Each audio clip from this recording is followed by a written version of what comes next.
What we have planned is we're gonna install a new kick-down cable, the dipstick gasket, and we're doing a transpan gasket and filter while we're in there. It severely leaks around the dipstick gasket and the kick-down cable. Bought 2 of these off Rock Auto, and we're gonna run it, see if we can get this knocked out pretty quick. Hopefully it stops the leak.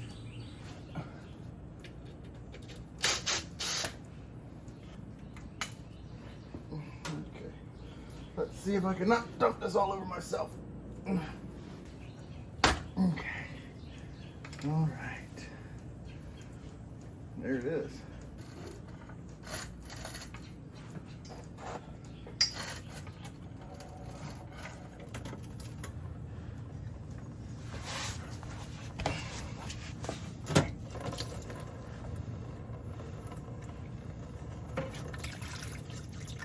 Yeah, look at that containment.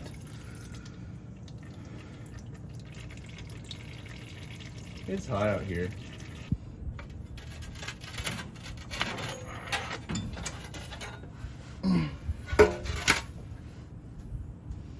Cool.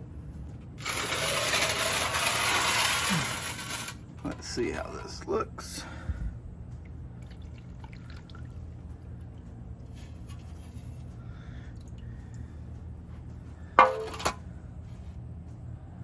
That's all my clutches that I put in there. That's not good. That's really not good.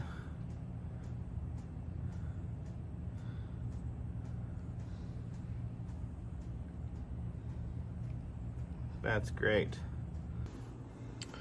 It's kind of hard to see, but down here is the kick-down cable. Watch out for all these spider webs. And we shall pull it out. It's out. Cool.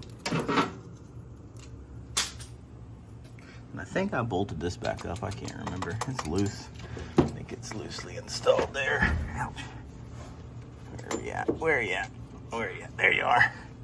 There's a bolt here. Cool. You gotta scoot over a little bit.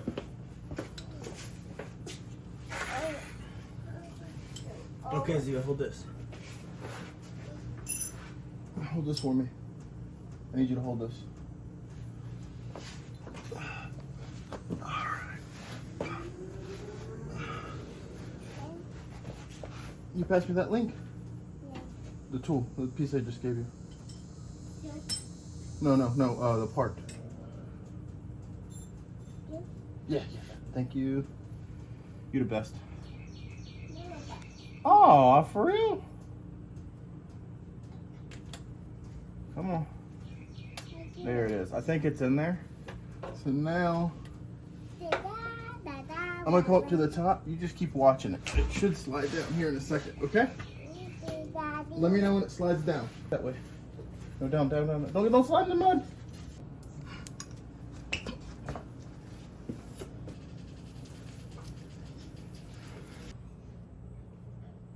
Oh, y'all like that modified bracket? It's a bracket for something else that worked for me.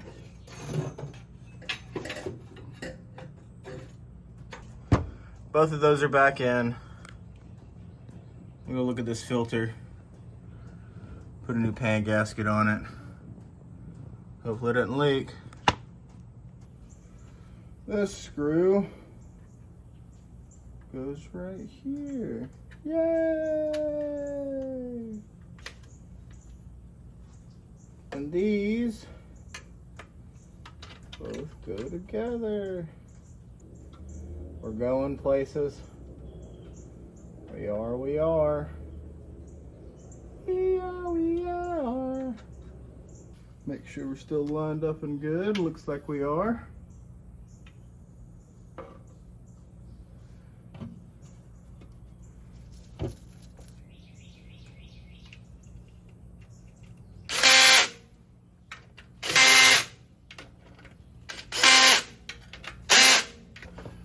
I'm using my trusty dusty beam torque wrench. If y'all don't like it, y'all can buy me one that you can adjust. But right now, this thing has never led me wrong.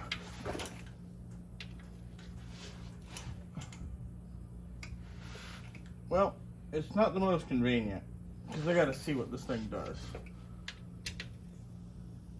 You know, I might as well just calibrate my elbow real fast. You know what? Screw this. Never mind, I should just shut up because this thing is kind of hard to see. Alright, I'm just gonna get it down. See how this feels.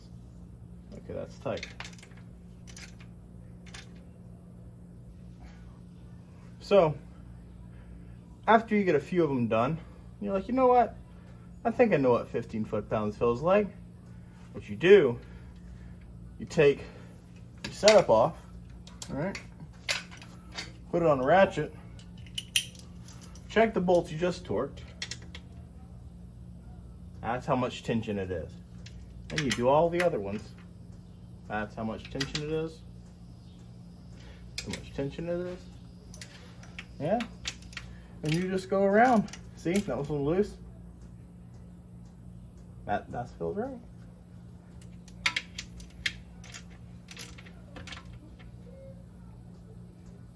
And that feels right. And we'll find out tomorrow if it leaks.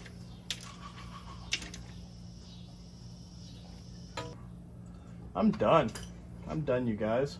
Come on, help me. Get on this side, on this side. Come on. 1, 2, come on. 3, 4. You keep jacking it up. I'll get the jack stands ready. No, too heavy. Too heavy? Whee! Whee!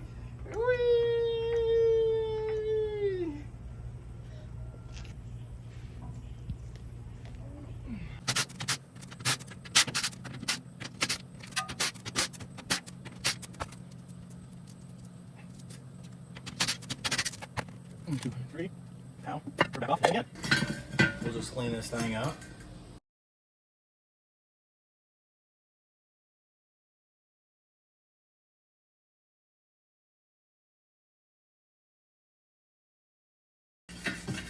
Beating a dead horse. We're still working on this 12 bolt. This is dealing with the trans, but I kind of want to drive this thing this weekend or maybe next weekend. So, try to get all the fluids up to snuff, fix the leaks that we have, and just kind of work with what we got, you know? Come on, peel off there. There we go.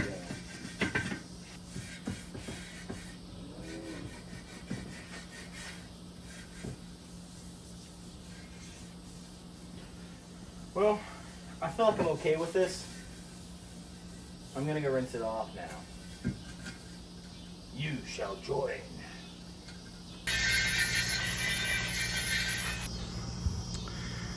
That is good enough for government work. One day, I'll have better lighting in here. And also, maybe a shop.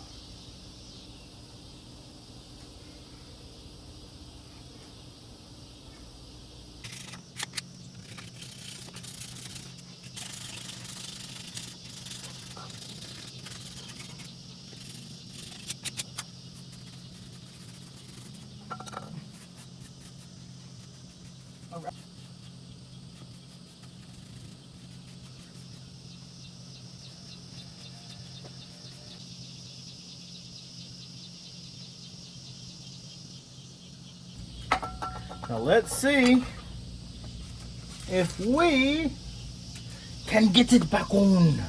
Oh shucks, man. Yeah, ting ting ting. Let's do it.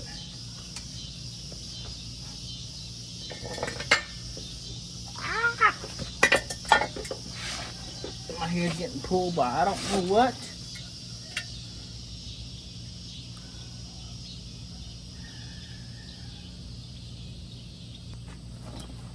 You probably can't see nothing with my D, can you? I'll do it now. How about that? How do y'all feel?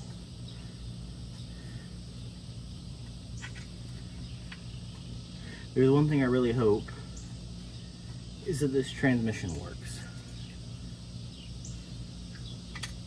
I built that 7 years ago with, I think it was either B&M or Transgo, I can't remember. Doesn't matter, it has a shift kit, Kevlar clutches. I think the rebuild kit was on the Summit clearance.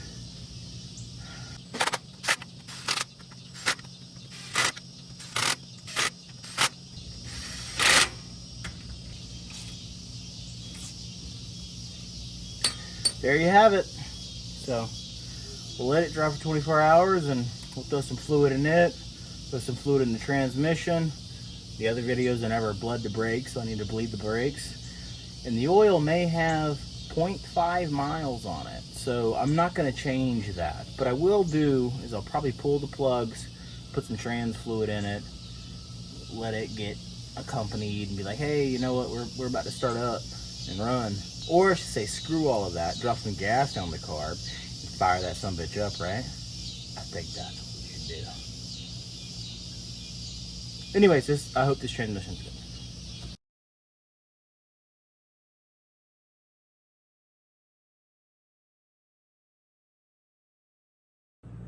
It's the next day here, and we are going to fill it up. I threaded it in. Cool. Stinky.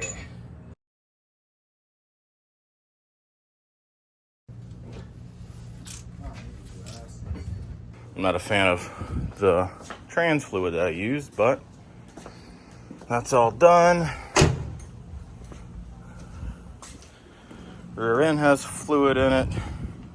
And now for this piece. It's the original gas tank. Just need to hook it up. I'm not gonna send it home in there permanently. I still gotta do that quarter. But let's see if we can get this thing in so we can drive it. Today's 100 with 75% humidity. 74. If I remember correctly.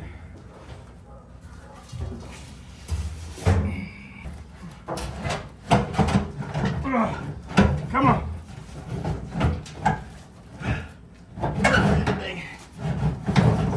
There we go. All right. Oh no.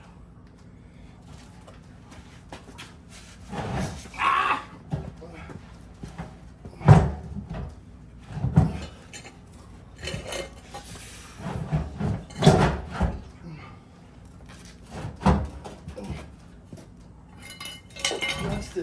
In my eye.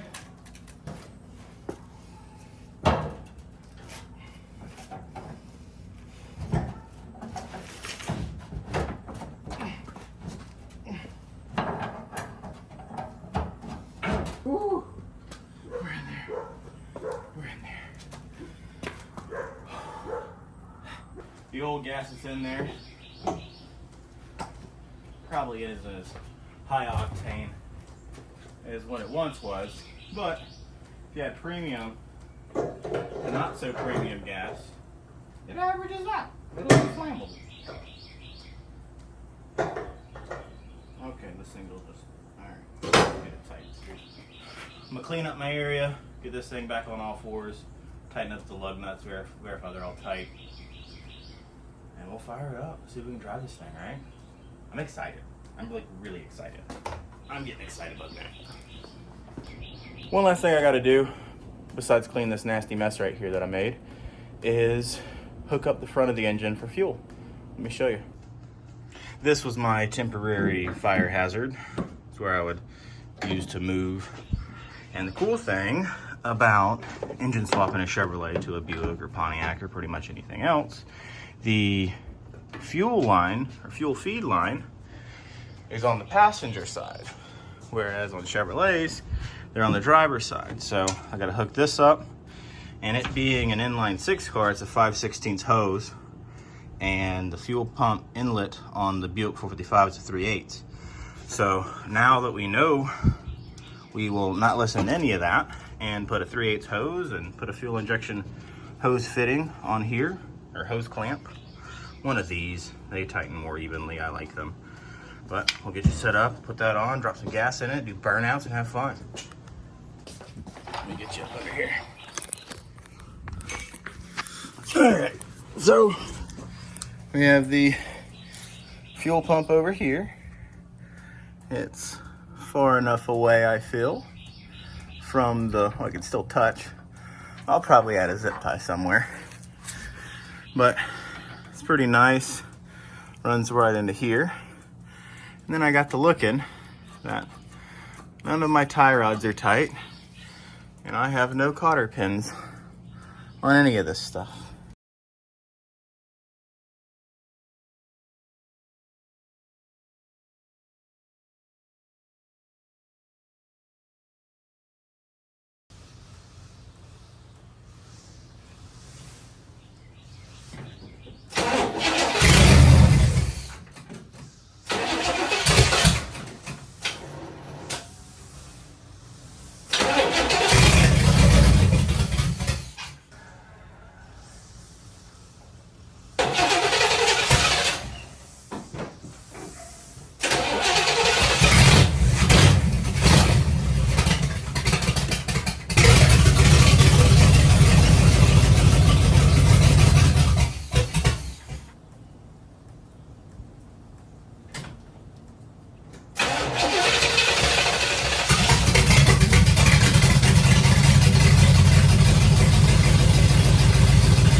That's not good.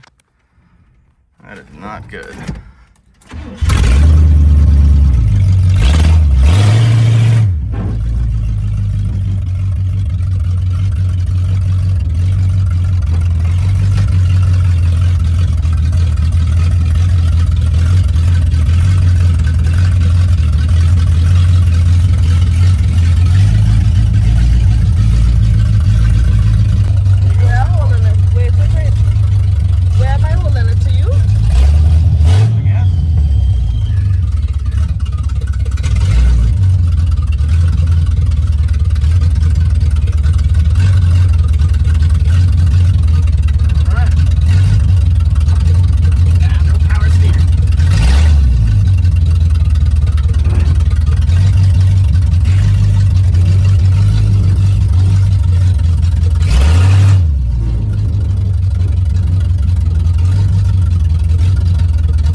So, in the last video, the tires were scrubbing, they're too wide.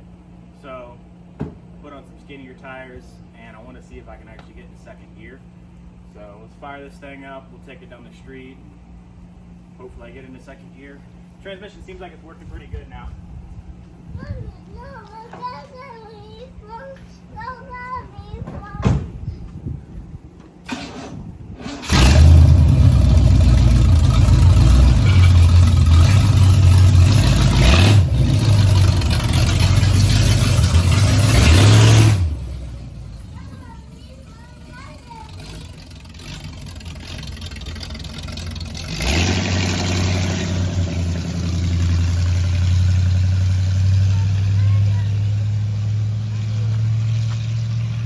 Just not a lot of pressure on the floor. I need to get a street sign for the other side. Oh, that's in what, I don't know. I don't know what it is.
y'all saw in that last video, the car wasn't shifting properly, and I looked at it. Vacuum modulator is not hooked up to vacuum at all. It's just got the elbow and that's it. So I'm gonna try to hook that up in the next video, see if we can get it to shift into third. Also, I plan on probably putting the stock suspension back on because the geometry, something's weird with those control arms, and I mean, I'm pretty sure everybody on the internet will tell me I'm an idiot and something I'm doing wrong, but I'm gonna run stock control arms, stock springs, stock shocks, just get everything back to normal so where I can drive it, because I really need to start driving this thing if I'm planning on taking it to Mississippi. Anyways, hope you enjoyed the video. Have fun. Tune in next week.